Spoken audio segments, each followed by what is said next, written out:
There we are. Yay, we made it. This is great. All right. Hi, everyone, and thanks for joining our session. I'm Leslie McIntosh. And I'm Cynthia Hudson-Vitale. Nice to meet you. You'll have to excuse me. My internet went out this morning, and so I'm calling in from my phone. So I'm hopeful this will all work well. And as with any technical or conference these days that are virtual, kids and cats and dogs may join the conversation at some point, but we've tried our best to prevent that from happening. We are really excited this morning to introduce you to Ripeta and its portfolio of tools. Ripeta is building technology and tools to quickly scan manuscripts and reports for key responsible reporting metrics. And in our quick 20 minutes today, we hope you will learn a lot about our products and services and a little bit about who we are. So you're more than welcome at any time to put some questions in the chat. We're gonna do like kind of Q&A thing for today. So feel free at the end. We will be taking those questions, but we do have some prepared remarks as well. So to kick things off, Leslie, I have a question for you. I'm Yes. curious to hear from you. So you're a researcher. You were in the research game until very recently, and perhaps you are still in the game doing research, of course, with Ripeta. But why is, responsible reporting such a challenge, and how can it be such a challenge for researchers and authors? That's a great question. So, and we may touch on a little things later, but research is messy. And researchers, the way researchers tend to think is a little bit messy and not linear. And so capturing that complexity is actually complex. And researchers have a lot going on. So when I was a researcher, and I was in a unique position because I oversaw a repository and started looking at data quality and how to help other people use the data, it became clear that we needed to make certain things easier for research in order to make science better. Otherwise, it's like having a very messy kitchen all of the time. And no organization. So any way that we could help that organization, I think we should. And Cynthia, just to let you know, I think it's because of your phone and Crowdcast, your video keeps coming, Oh, front and back. sorry. So please, everybody watching, it's just what it is these days. So, but yeah, so that's how actually Ripeta got started when you and I were I think sitting in a coffee shop in St. Louis and going over how to improve things back in the days when I didn't even know what a DOI was. And you thankfully explained what a digital object identifier was, and then we've moved on for there. And for those of you who don't know, I come from a biomedical informatics background. So I come from that scientific area where my training's actually in epidemiology, but I went into clinical research and then computer science, data science. So it's a mix of those. And of course, being from that background, I started wanting to figure out how to make things faster and easier. So, yep. Okay, if I show you a few of the things we've done at this point? Let's show. All right, let's see how this goes. Does that work? Yep, you're there. Okay, perfect. So we're Ripeta. I'm the CEO. Cynthia's the COO. She also holds another position as a library scientist, and which is fantastic. So we kind of paired up and came into this product. So let's talk about what the problem is that we're trying to solve. And that basically is how do we check the quality of science and in a more automated fashion? So these checks need to not only exist, but they need to scale. So what we look for are what we call quality indicators. Their author identifiers there, is the study objective within the paper, the data availability statement, and the data location, like where people are sharing data. We check for code sharing, ethical approval, and funding source. So the way I always like to put this is we're looking really at the overall hygiene of a paper, and we are starting with scientific papers on this to run these checks. So let me talk about the two products that we have at this point.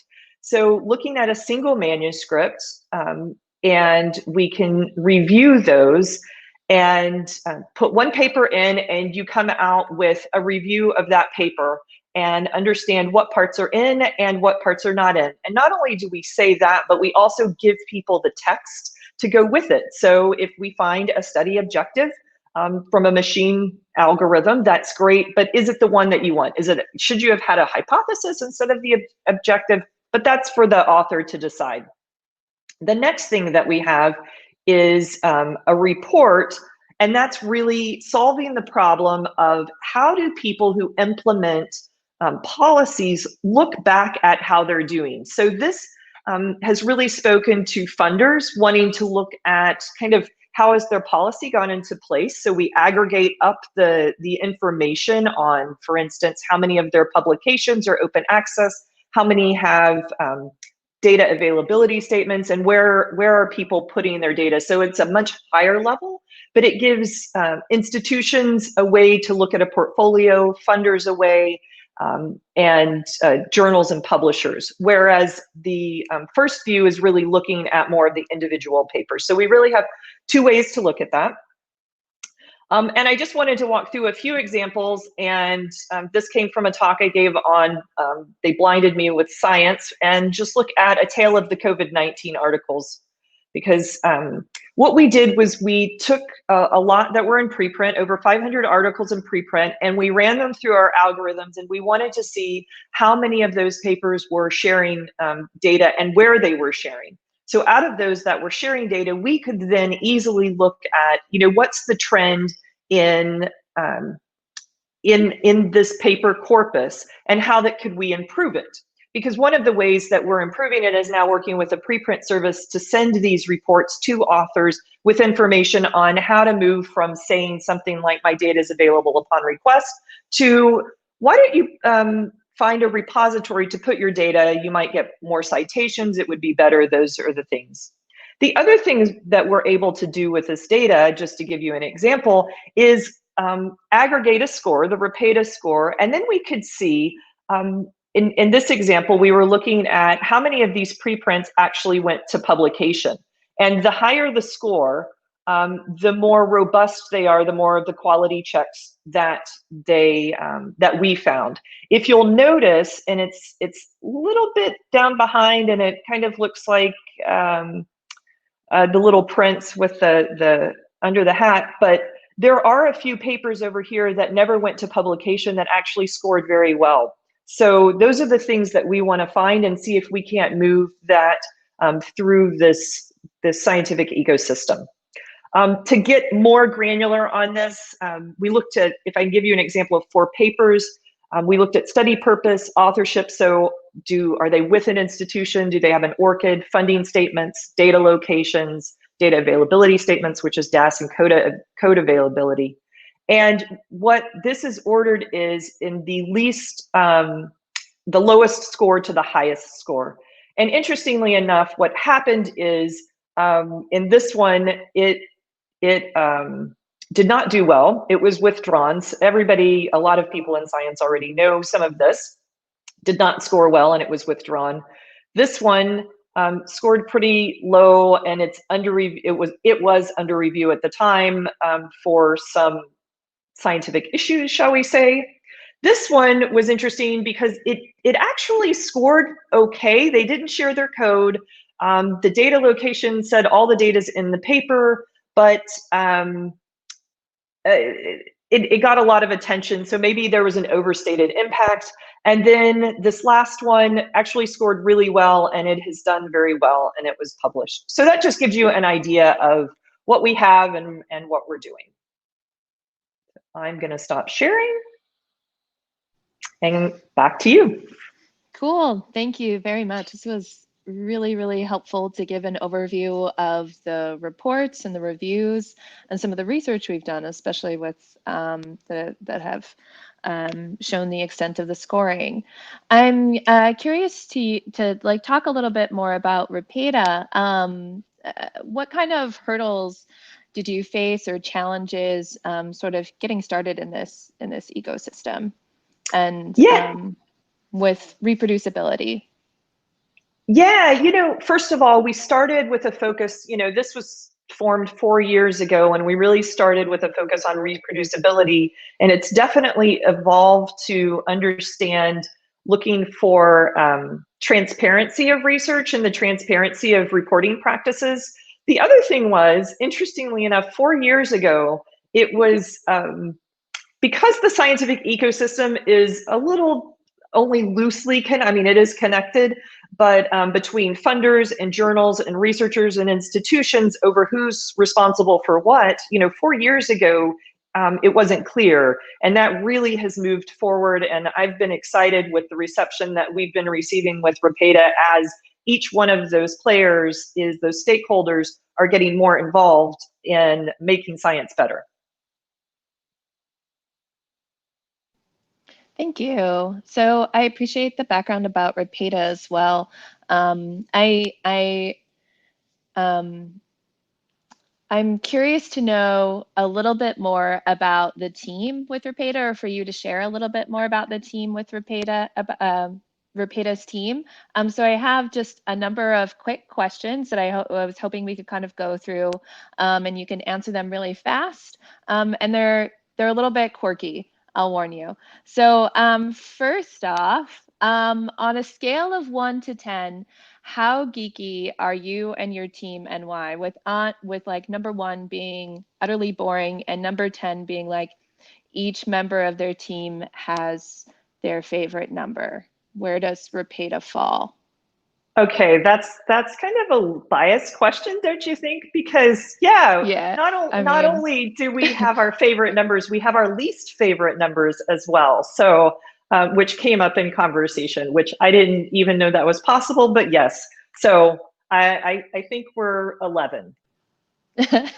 11, I'd say so. And I remember most of the team members' number preferences as well. It was a fun conversation. Okay, so this is sort of a more difficult question, you might say, that might give you it might give our listeners a little bit more insight. What do you feel you're not good at? I think the challenge has been to move from science into a company. And I think we're all doing well, but there is an adjustment to the way that you want to balance keeping scientific rigor and also moving things forward and making science easier. So I think we're still trying to find that balance. So I'd go with that. Okay. Cool. And last quick question. This is just sort of an open one. Room, desk, and car. What do you clean first and why? Okay. Definitely clean the desk first and then clean the room. And I don't like cars, so I don't really care about that. That's outsourced.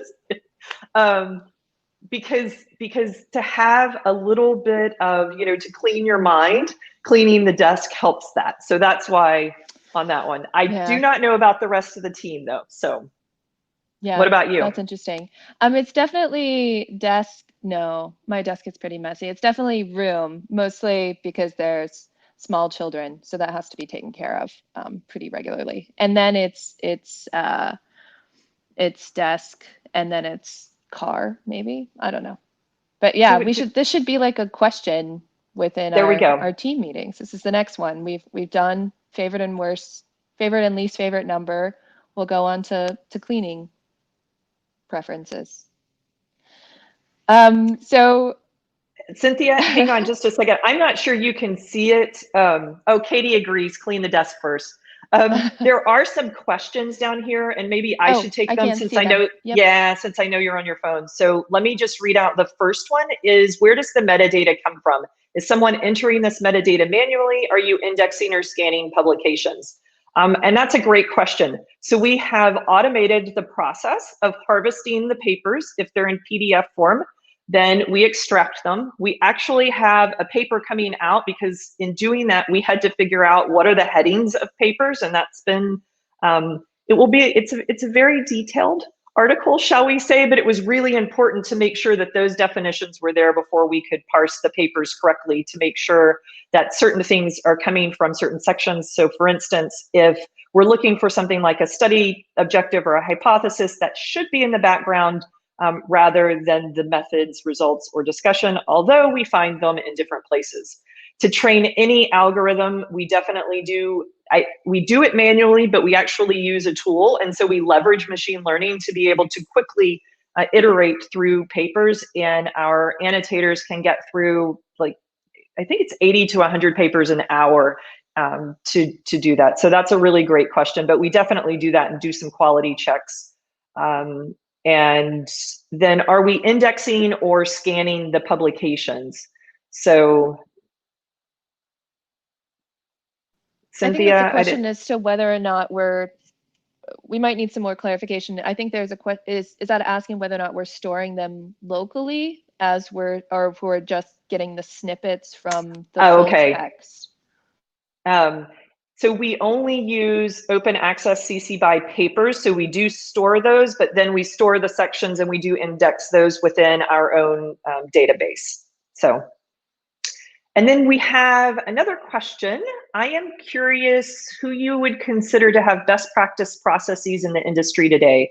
Are there any funders, unis, publishers, et cetera, who've gone beyond recognizing this topic as an issue to developing robust best practice processes to address reproducibility systematically? So I want to do a shout out, I think, on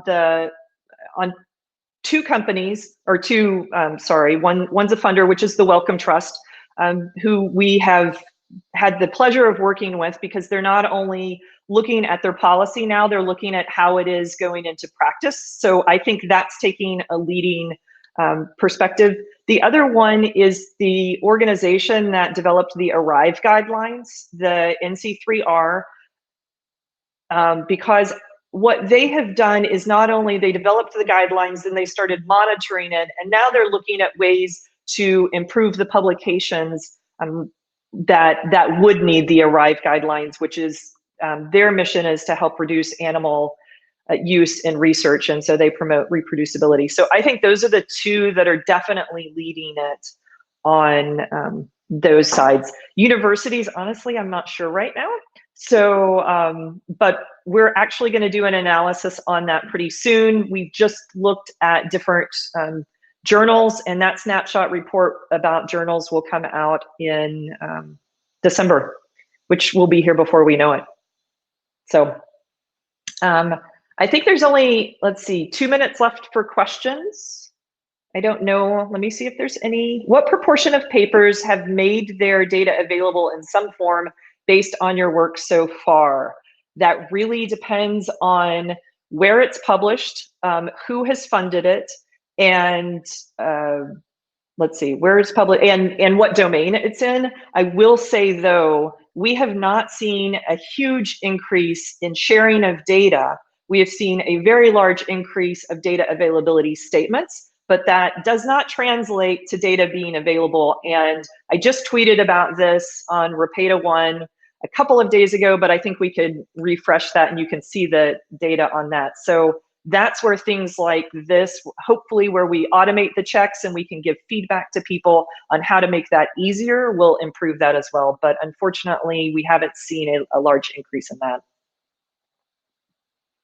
And Cynthia, I think we're almost out of time. Great. Well, this has been really wonderful. Thank you all for asking questions, for sticking with us through our quirky Q&A. Please reach out if you want to learn more about our tools and our applications, and we're happy to answer any questions or any follow-up emails. Thank you very much. Definitely. Thanks so much.